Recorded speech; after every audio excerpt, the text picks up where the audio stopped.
Let's be real. Pregnancy has you thinking about everything from what you eat to where you sleep. And if better sleep and a better planet are both on your list, let me put you on to Avocado Green Mattress. This Earth Month, I'm thinking about how small choices can have a huge impact. That's why I love Avocado. Their certified organic mattresses are made with non-toxic materials, built to last, and crafted in their own zero waste facility. Because quality is sustainability. The longer a mattress lasts, the less ends up in a landfill. And listen, they're not just about eco-friendly talk. They back it up. As a climate neutral certified brand and 1% for the Planet member, every Avocado mattress supports a healthier you and a healthier earth. So if you're ready for luxurious sleep that aligns with your values, head to avocadomattress.com today and save up to 10% on certified organic mattresses. Dream of better for you and the planet. Today's episode of the podcast is a birth story episode.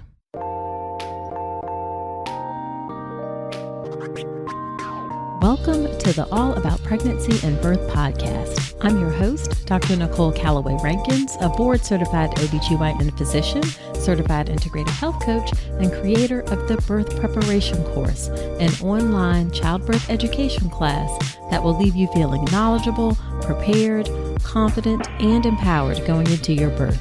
Quick note, this podcast is for educational purposes only, and it's not a substitute for medical advice. See the full disclaimer at ncrcoaching.com/disclaimer.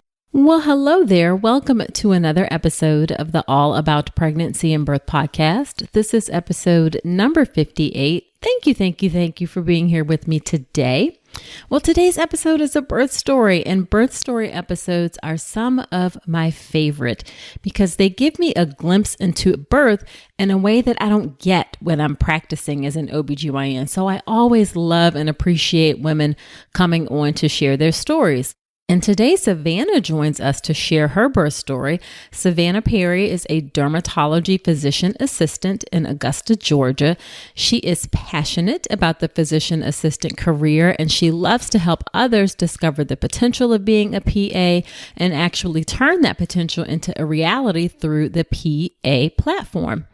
Now, after having her daughter and realizing how amazing it is to be a mom, Savanna went part-time as a physician assistant to be home more with her daughter and husband. However, she hasn't been able to sit still, so she's now venturing into opening an online boutique for children's clothing called Beau and Gal. Now, Savanna had a pretty uneventful pregnancy and an uncomplicated birth, but she did have some issues postpartum that really helped her to understand that even as a medical professional, and she also happens to be married to a physician as well, you have to be flexible during your pregnancy and birth, and you must pay attention to your body and be ready to advocate for yourself. So you are going to learn something for sure from Savanna's story today. Now, before we get into the episode, let's do a quick listener shout out. This is a review left by K to the Q, and I love that name. The title of the review says, "This podcast is the real MVP." And the review says, "Thank you, Dr. Rankins, for creating this extensive and relevant platform that is literally walking me through my first pregnancy. I love that I found this podcast early on in my journey. It's like everything I've been wondering or concerned about already has a recorded session. As a woman who is looking forward to being a mother but terrified of the birthing process, this podcast has been exactly what I needed to calm my fears and get the knowledge I need to make informed decisions for me and my baby." And then there are 4 purple hearts. Well, thank you, K to the Q, for that lovely review. I really appreciate it. And I am glad that I have been able to help calm some of your fears and give you knowledge so you do not have to be terrified of the birthing process. All right, so without further ado, why don't we go ahead and hop on into this birth story episode with Savanna. Thank you so much, Savanna, for coming onto the podcast. I am super excited to have you come on and share your birth story. Thank you for having me. I'm excited to revisit it. Yeah. So why don't you start off by telling us a little bit about yourself and your family, your work if you want to? Sure. My name's Savannah Perry. I'm in Georgia. Born and raised, never really left, went to UGA. And I went to college in Georgia. I went to Spelman, so oh, I lived in really? Georgia for a bit. Yeah, yep. Oh, yeah. Everyone has somehow usually come to Georgia or done something here. I like it. I've stuck around. I'm in Augusta, so kind of a smaller area, but I am currently a dermatology physician assistant. I've been doing that for the past 5.5 years. I went part-time this past fall because I have a 1.5-year-old and I really wanted to be home with her more after working full-time for a year. And then my husband, who we met in high school, went to UGA together. He just finished residency this past summer, so he's a hospitalist. Oh, okay, cool. We're like a little medical family. And so his schedule is kind of funky with working a week on, week off. So I also wanted more time with him. So that's kind of my day job. On the side, I blog. I've been blogging for the past 4 years for pre-PA students on a website called the PA Platform. And then over the past year, I've teamed up with some other mom friends and we've started a little online children's boutique. So I'm kind of I guess everyone says I'm like a side hustler. Like I can't sit still. But I think my favorite job is definitely being a mom, and that's been really fun. Awesome. Yeah, you do have a lot going on, like high school sweethearts who are both in medicine, and then now like helping other people get into medicine and the side hustle of this clothing stuff. That's pretty cool. I like to do things and be busy. So, Yeah, I hear you. I hear you. So, before we get to details of birth, I feel like we always have to know a bit what prenatal care was like. So, tell us about your prenatal care. Did you have a physician or midwife? How did you feel about the care you received during your pregnancy? okay, so well, first of all, we decided, I guess we'd been married for, oh gosh, 5 years and kind of decided it was time to have a baby. I'm kind of one of those people who always had the fear of not being able to get pregnant. And so, I think as women, we just always you never know. Right. And very thankfully, it happened a lot quicker than I expected. Came kind of off my birth control pills, got pregnant. And at the time, I didn't even have an OB or GYN because mine had switched practices and my insurance was no longer accepted.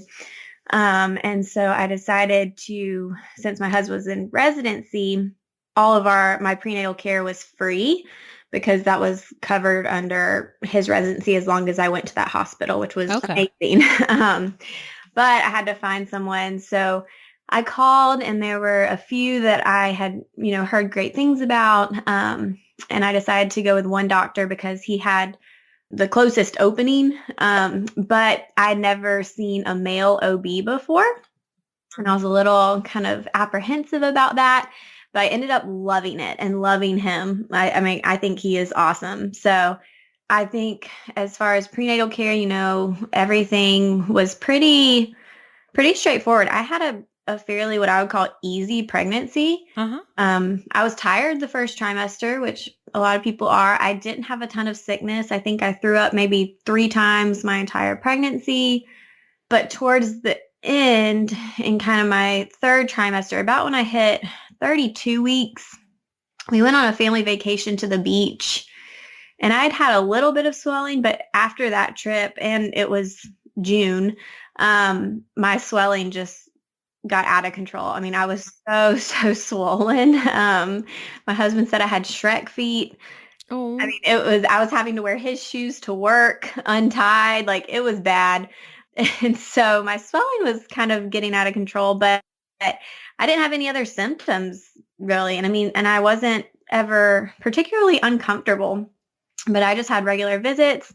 Ultrasounds were fine. We found out at 20 weeks that I was having a girl. My husband refused to go to the early screening. He wanted additionally. So we found out we were having a girl, which was exciting. But as far as like pregnancy, prenatal care, everything was pretty straightforward. I would say I kind of had a textbook pregnancy. Okay, cool. And you saw the same person like throughout your pregnancy. You saw him for all of your visits? I did, yeah. And since it was a teaching hospital, there were a couple times where there was a student with him, which was a little bit unique. But I saw him the whole time. He did end up, like, I feel like there's a lot of talk about like checking the cervix now and stuff. And I only got checked once at 39 weeks. And he did strip my membranes, which didn't work. But, Oh, did he ask you before he did it? yeah, we talked about it. Because being a derm PA, I had a clinic schedule and they had stopped my schedule at 40 weeks, expecting I would have a baby. And because I was so swollen, everyone kept thinking, oh, shoot, you're going to go early. You're going to go early. I'm also fairly like a small person. I'm about 5 feet. And so I just had this big belly and a lot of swelling. And, so as it got closer and closer to 40 weeks, we started having the conversations like, do we induce? What do we do? When he checked me, I was about 3.5 centimeters dilated. And so like there was some progress there. I was maybe having a few contractions here and there, but nothing too crazy. There was one night around 38 weeks where I had a bunch of contractions within the hospital and nothing was really happening. They stopped after I drank some water. But yeah, we talked about it and I said a few of my friends had their membrane stripped. And so I was like, let's try it. Okay. Everyone says it's super painful. I thought it was uncomfortable. I didn't think it was like crazy painful. And that night I did have more contractions for about 4 hours, but by the next day they had stopped.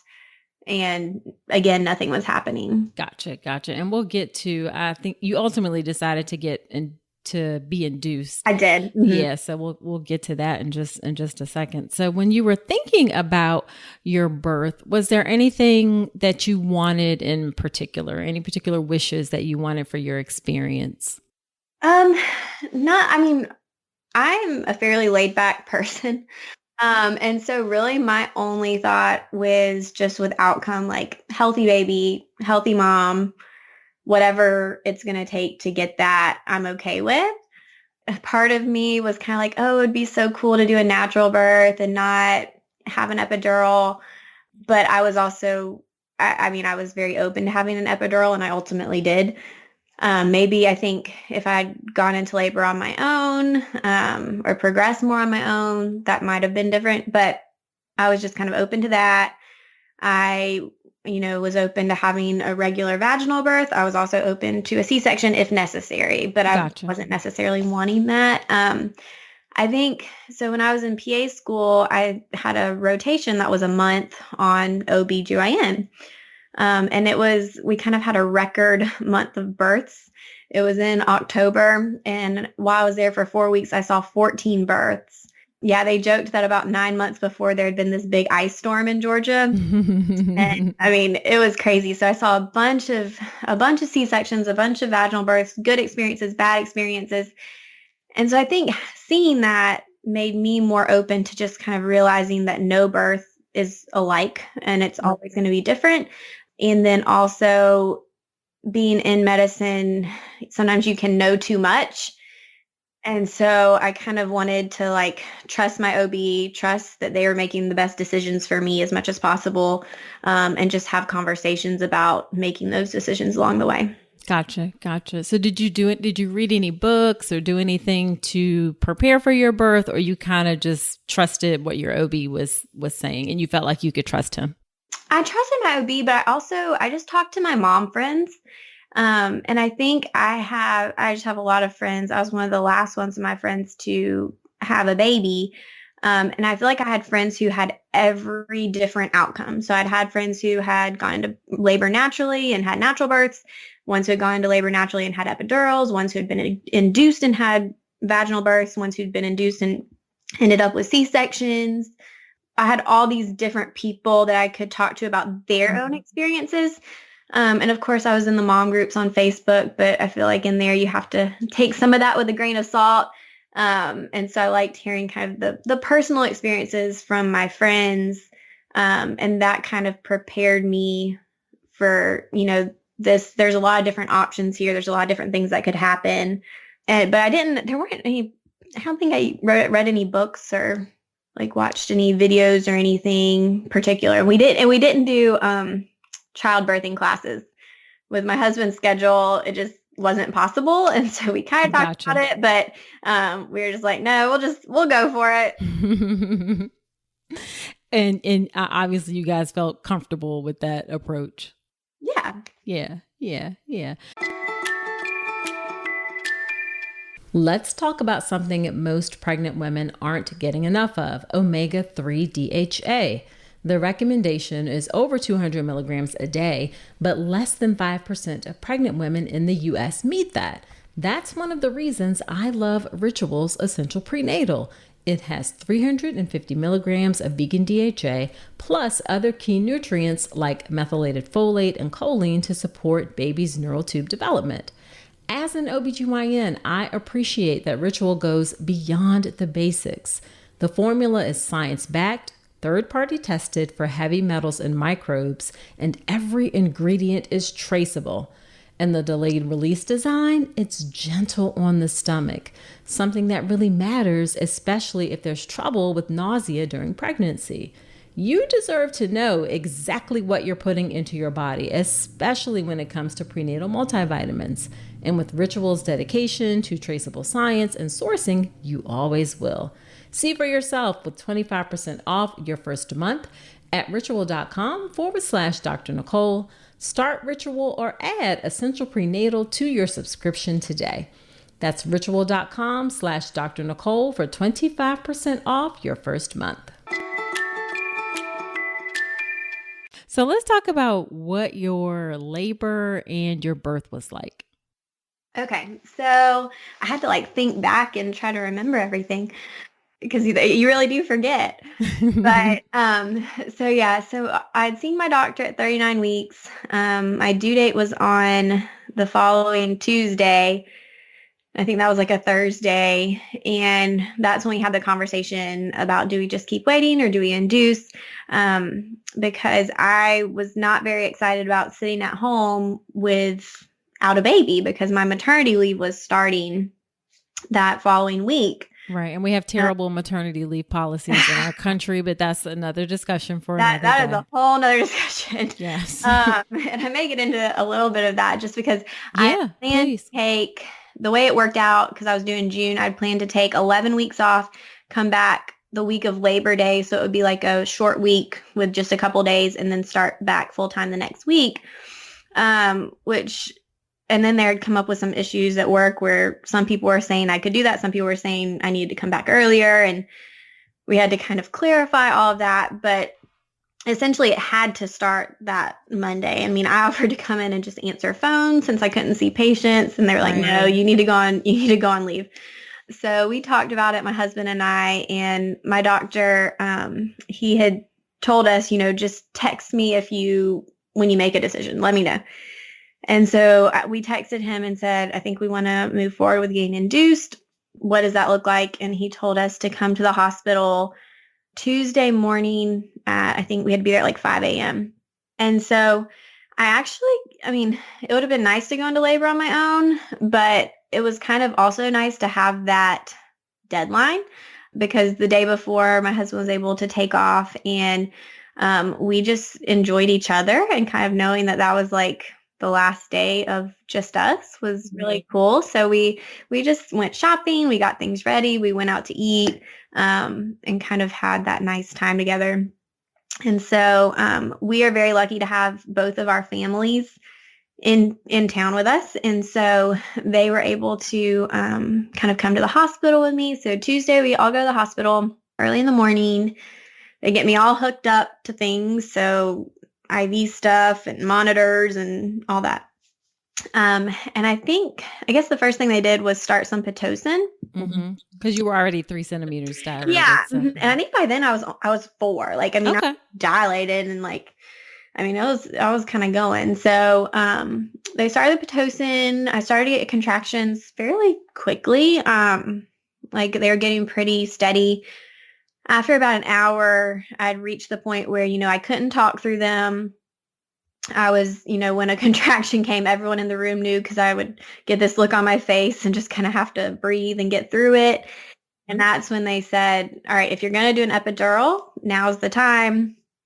And it's interesting, our situation, because we were in a teaching hospital and my husband knew a lot of the other residents. And in a teaching hospital, I actually really enjoyed having residents throughout my birth. Like, I was very supported. I didn't allow medical students just because they like work with my husband. But was in a different area, so I was fine with the residents. And so there was one in particular, and she was amazing. Like, I wish she could be my doctor all the time because I just thought she was so great. But between my husband, the nurse, and then 2 different anesthesiology residents, they all were like, listen, you can get an epidural now and choose not to use it. Like, you don't have to do anything with it, but now's the time. Like, if you don't get it now, it's going to be too late later on.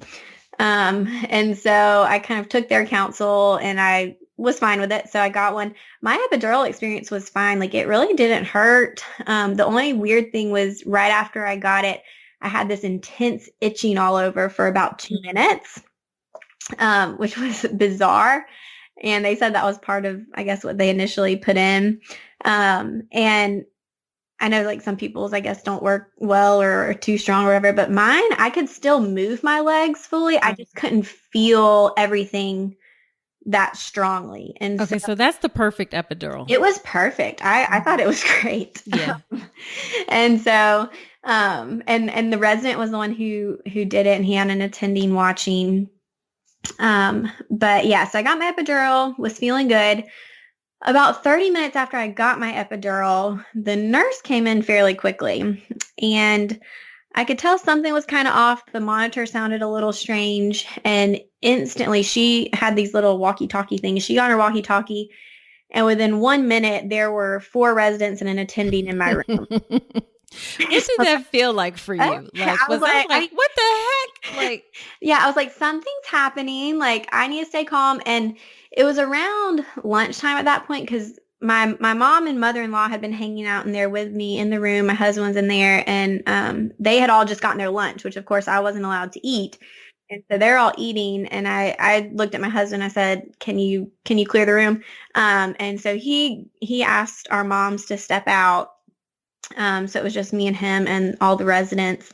So essentially the baby's heart rate had been kind of going down with each contraction. She was having some decels. And so they repositioned me. They stopped the Pitocin. They got me, on all fours, had me rolling from side to side, trying to get her, I guess, I don't know if they're repositioning her or what, but she did calm down, but they told me not to do any more boluses in my epidural, which I hadn't done any, but they weren't sure if, I guess, something like that messed with her. So everything was kind of fine from then. And then they kind of stopped all the meds. About an hour later, I told my husband, I was like, I don't think the epidural is working. Can you ask if I can bolus it? Like, it's not working.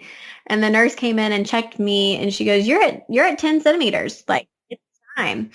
And so then they got, I had a team. So my attending was kind of coming in and out, and he would come.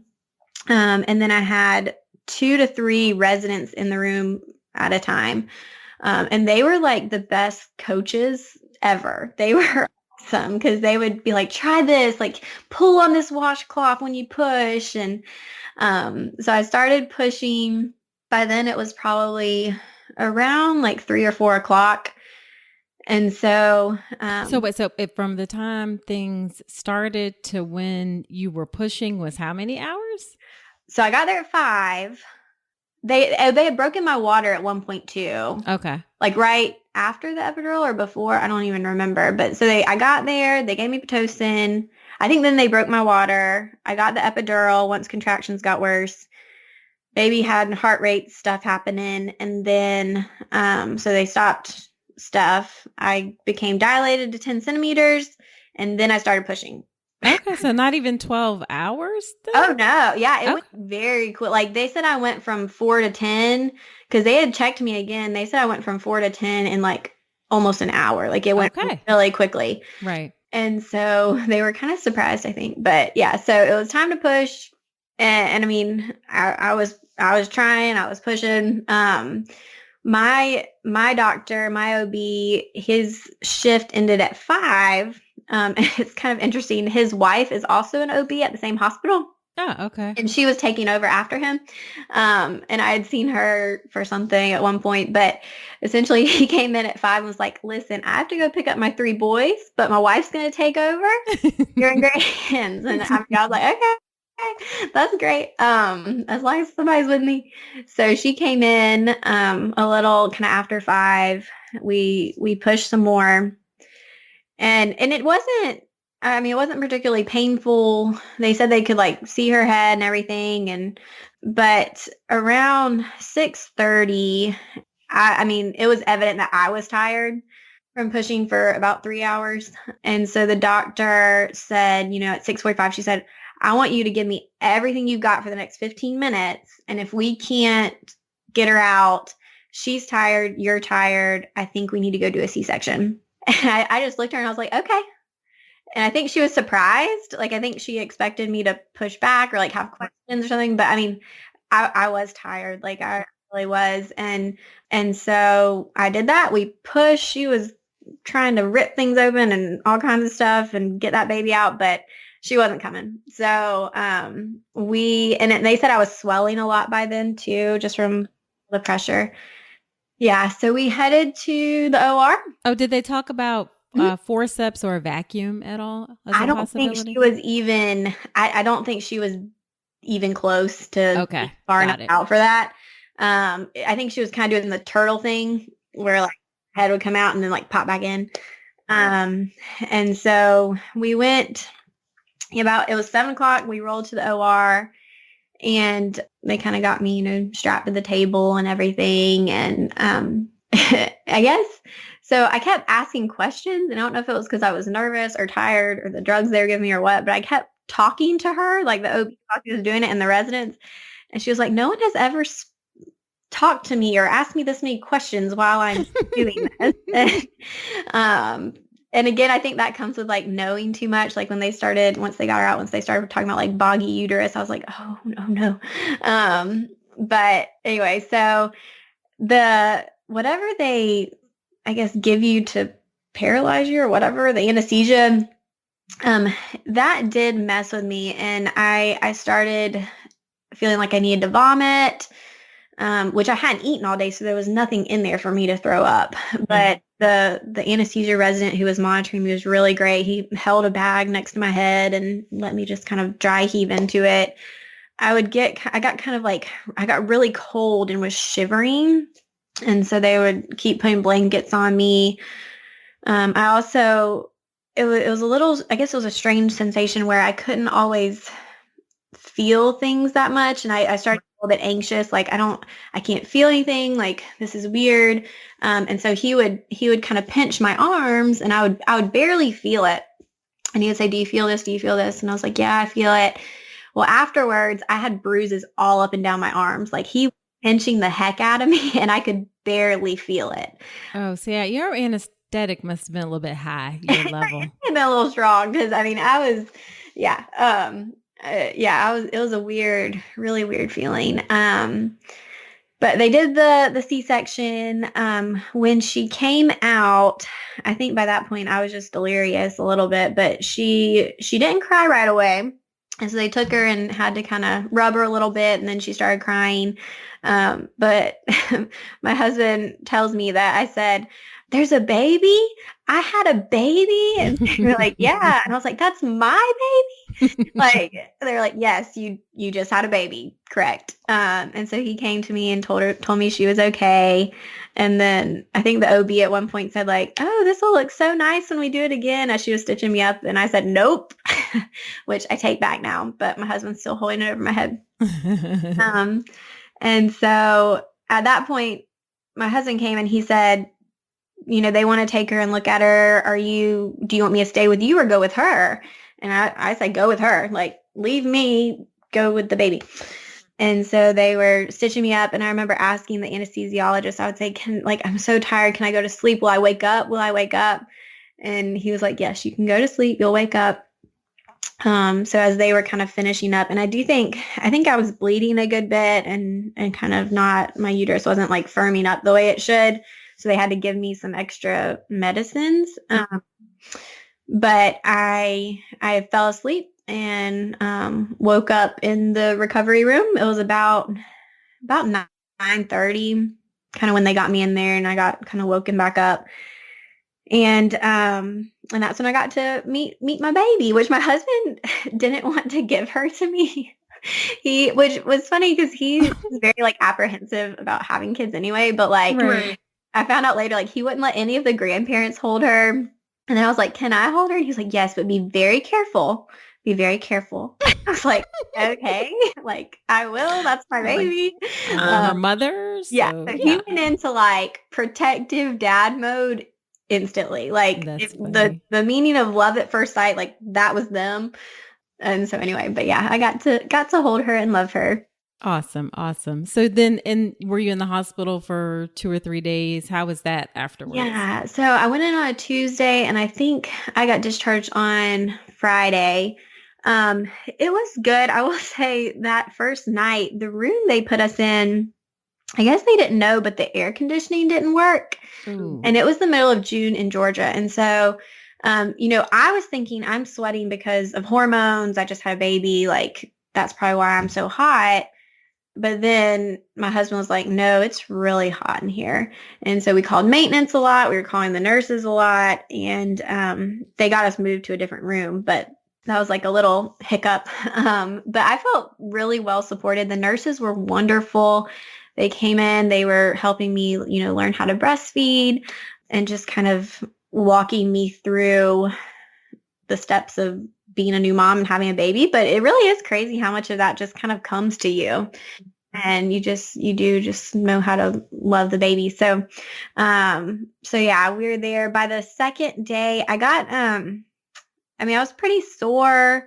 I was still very swollen. I got I guess they call it an abdominal binder. And that helped tremendously. Like until I love that thing after I had C-sections. Yeah. Like one of my friends who had one kind of told me about it and told me to ask for it.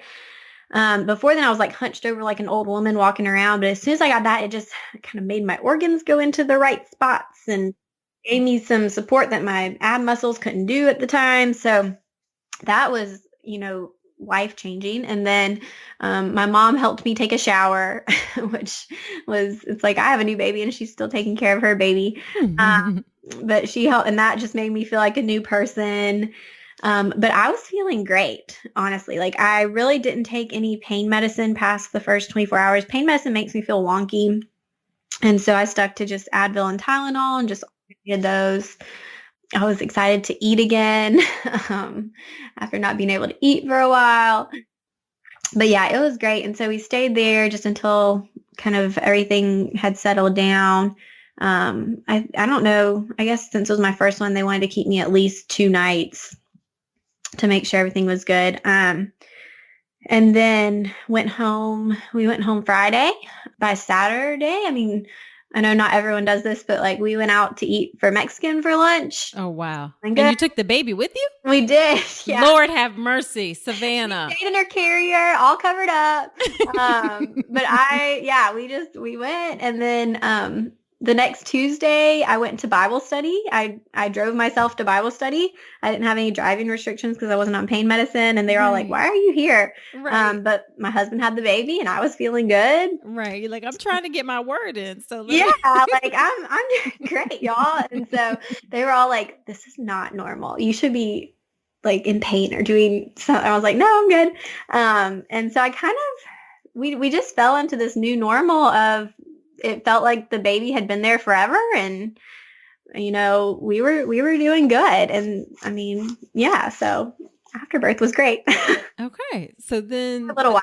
I was going to say, then I know, so that immediate period was great, but then I know you had some complications after that. Yeah. So tell us about what happened. Okay. So I was still very swollen.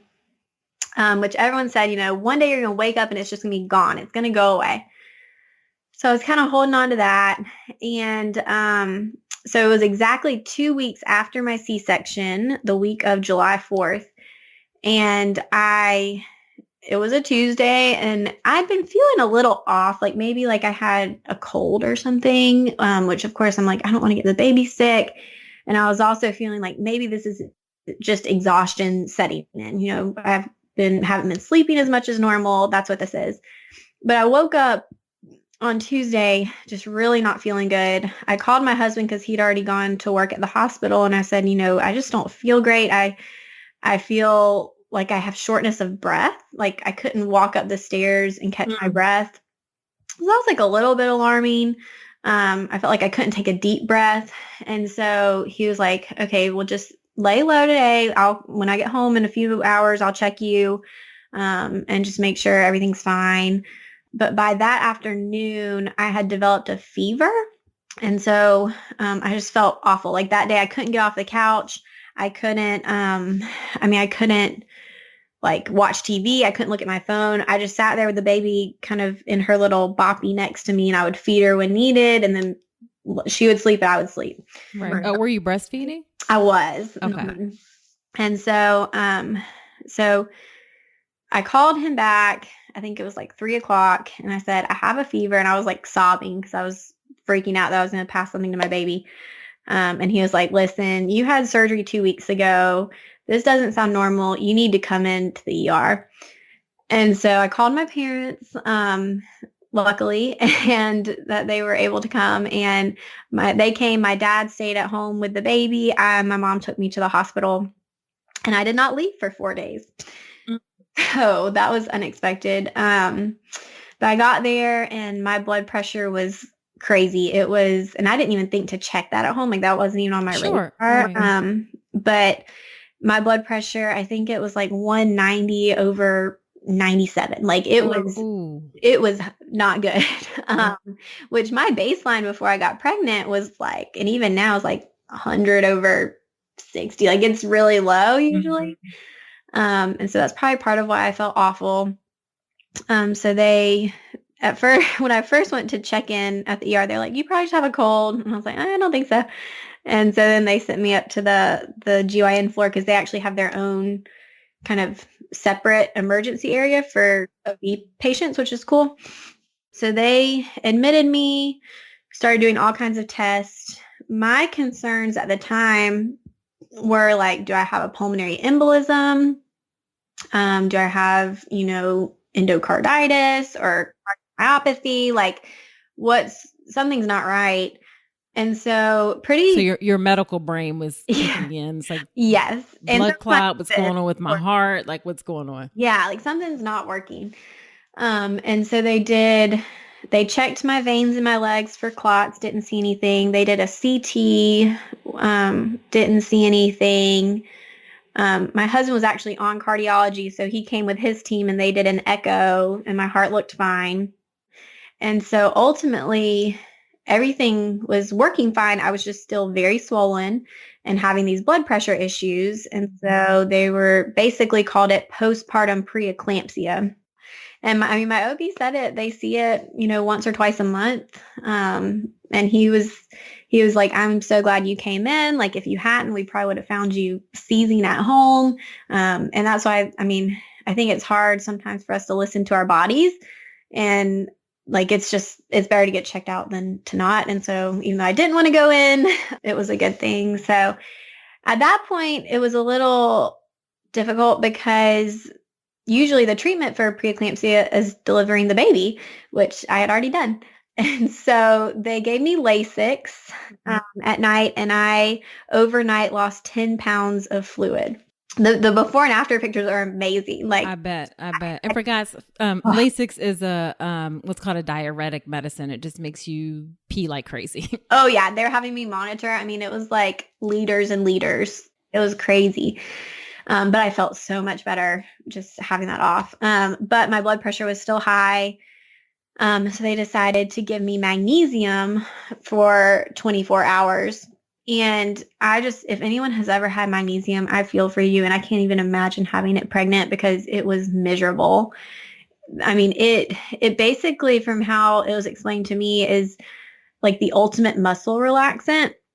And so they started it and everything was fine. They told me I might start feeling a little weird. By about 4 o'clock, I felt like I couldn't take it anymore. I was like, I don't feel normal. I couldn't lift my hands. I was having to make myself swallow, pretty much make myself breathe. I had to ask for a catheter because I couldn't make myself go to the bathroom. My mom and one of my best friends were switching off, kind of being there with me and helping me. They would hold my breast pump on for me and pump my milk because I literally couldn't hold it. And so this is where I learned to advocate for yourself. And this is not something that I'm very good at, but my friend who was with me, her name's Emma, and we were college roommates. She is amazing. And she would she would call the nurses. She would be like, listen, we need to see a doctor now. Or can you check her levels? Like, this is not normal, because I just wasn't in a place to do that for myself. And so ultimately they checked my mag level and it was like at 13. What? Yeah. Yeah. It was, guys, that's high. Y'all, that's real high. It should be like between 6 and 8. right. So. It was way too high. And I was supposed to be on it for another 6 hours. So as soon as that came back, they stopped it. And I mean, I went back to feeling normal, but I mean, I was at the point where I felt like if this keeps going, I will not be able to breathe. Like, that's about to shut down very soon. Oh my God. And so, yeah, magnesium is not my friend. And that's part of, I think it was very scary for my friend and my husband who was coming to see me, and my mom, it was very scary to see me like that. They said I just looked completely drunk, my head I couldn't hold my head up, my eyes just kind of drooping, and yeah, just very scary. So ultimately that happened. My blood pressure went down a little bit, but I was still having fevers. And so, one of the OBs came and kind of really, really pushed on my abdomen. And she was like, you're way more tender than you should be. And so they wanted to treat me for endometritis and just having an infection. So I started antibiotics, and within 24 hours, I was a new person. I was back to normal, ready to go. The nurses who had seen me when I first came in versus then were like, oh my gosh, this is crazy. You, have completely, I wouldn't think you were sick. So everything, it turned out fine. My baby never came to the hospital. I would pump milk and send it home for her. But just, I didn't see a reason for her to be there. Yeah, sure. Possibly getting sick if anything was going around. So my husband, his mom, and my dad kind of took shifts with her. And then my mom stayed with me in the hospital the whole time, and my friend Emma switched off with her. So they took care of me. They were very sweet. My other friend, Abby, went home and made a little footprint thing for my baby and brought it to me. Cause that was very hard to be away from her. Absolutely. After, once I got home, it almost felt like I restarted my maternity leave, and we were right back to where we started. I will say, and I didn't mention this before, right before I went in the hospital, we were having a lot of trouble nursing. I couldn't get her to latch. I was getting frustrated. She was getting frustrated. I had a lactation consultant come to my house, and she was so great. And if it wasn't for her, I would have given up. Right. Right when we started to get it is when I had to go back in the hospital. Oh but as soon as I got home, everything was normal. She did great. She latched. My milk supply was great. And we just kind of rocked and rolled from there until I kind of lost my supply around 7 months when I was working and pumping. But yeah, so. Did you have to pay for that lactation consultant, or was it? So actually when I gave birth, the lactation consultant they had on staff was on vacation. After I went in the second time, the baby wasn't there with me. I went and saw the one at the hospital, and that one was provided. But when I went, of course, she did great, and it looked like we didn't have any issues. But then we were still just not connecting. And it was such small things that we needed to fix. But I think she filed with my insurance, but I think they denied it. And so I just paid out of pocket, but Got it it. was worth it. I mean, I think it was like $180, but I would do it again. Like, Worth every penny. yes. Okay. Okay. Okay. And did you have to go home on blood pressure medicine at all? They never started me on a blood pressure medicine. And by then it had come down a lot. And so, yeah, that's kind of interesting to me. I guess I would have thought that they would have started. I did have to Sometimes we miss have a little to. bit. Sometimes it just Okay. depends. Yeah. And so yeah, they didn't send me home. I think I was still on Lasix when I went home for a few days. But that was really it. Okay. So I guess looking back on your whole experience, like how do you feel about it? I think I had a great pregnancy and I think I had a great birth experience. The postpartum stuff was unexpected. And I think I've gotten past it. It's made my husband very apprehensive about another pregnancy. Really? Because he had to kind of watch me go through that. I also ended up getting mastitis at 6 weeks. And so my OB would joke, like, you did pregnancy so great and birth so great, but like you can't handle postpartum. I mean, I have no complaints really as far as the care I was given. And I think like pregnancy is just such a weird thing. And it taught me that I'm a very controlling person and You have to so give much, there's no like there's control. so much you can't control in pregnancy. And I had to learn how to do that and be okay with that. Which I think was good for me. I think that has kind of carried forward with me a little bit. Just learning that sometimes I don't need to be in control of everything. But yeah, if I have another baby, I probably will just have a scheduled C-section. If she couldn't come out, on my due date. So I'm glad I didn't wait longer to get induced or to try to go into labor naturally, because I don't think she would have come out had I waited. And I think she was like 6 pounds, 5 ounces on my due date, which was smaller than they were expecting. And so, but I think if I have another one, which I would like to, I will probably just do a scheduled C-section. Gotcha. So you want to have another one, but your husband is maybe like, I don't know. He's thinking about it. He's like, just give me time. But, yeah, he says, you always get what you want, right? And I was like, yeah. There you go.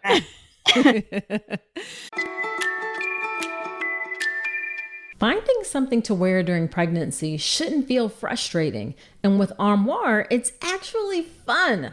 Armoire is a clothing rental membership that gives you access to high quality, beautiful pieces that fit your changing body and your style. You take a quick 5-minute style quiz, pick what you love, and fresh styles show up at your door in as little as 2 days. I recently tried Armoire and y'all, I loved the dress they sent. It was flowy, flattering, and it had pockets. I felt so good wearing it. You know that feeling when something just fits right? That's what Armoire delivers.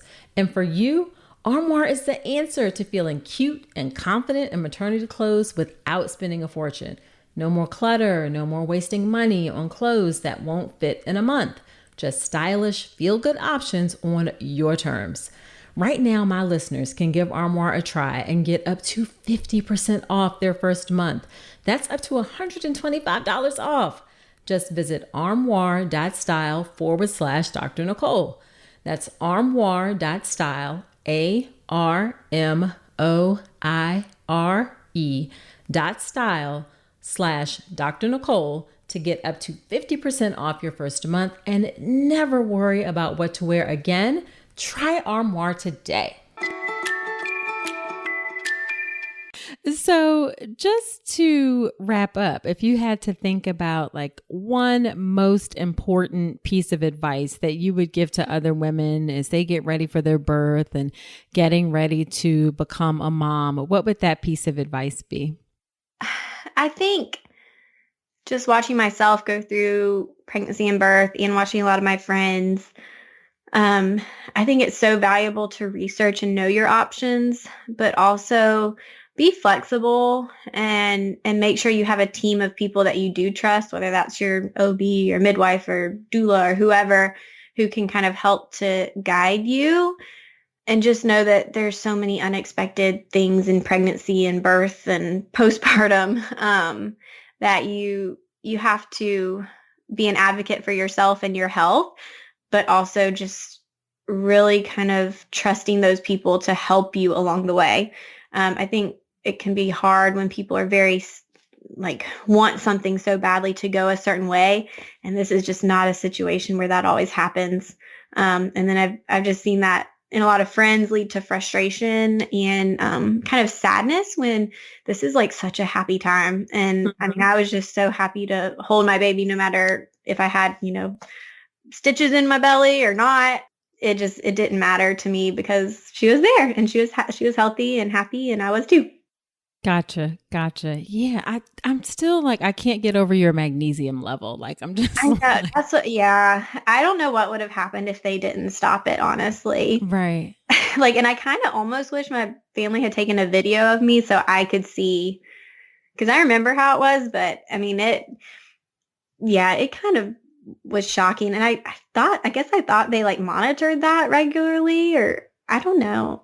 We do, like, we check things like your reflexes and some indicators to see like if people are getting toxic on magnesium. And I will say, folks, most people do not have issues with magnesium and getting at this level, but clearly you were showing signs that you do, or you did. Well, rather. And so it was, yeah. And also and I don't know how much this contributed, but it was July 4th, week when I was in the hospital. So brand new residents, brand new folks, brand new residents.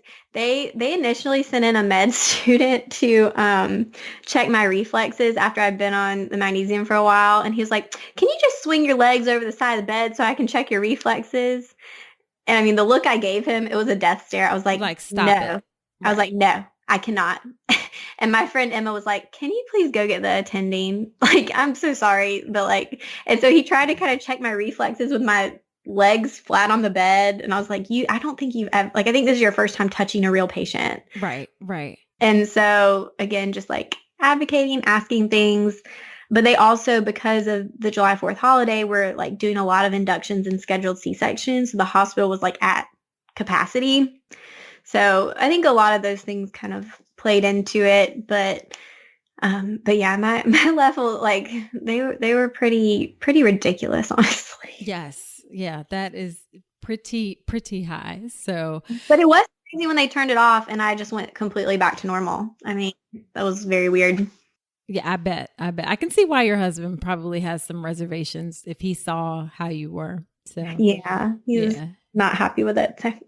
Yeah. All right. So where can women connect with you if they want to, if they're interested in becoming a PA or physician's assistant, or they want to look at your clothing site? Where can women connect with you? Sure.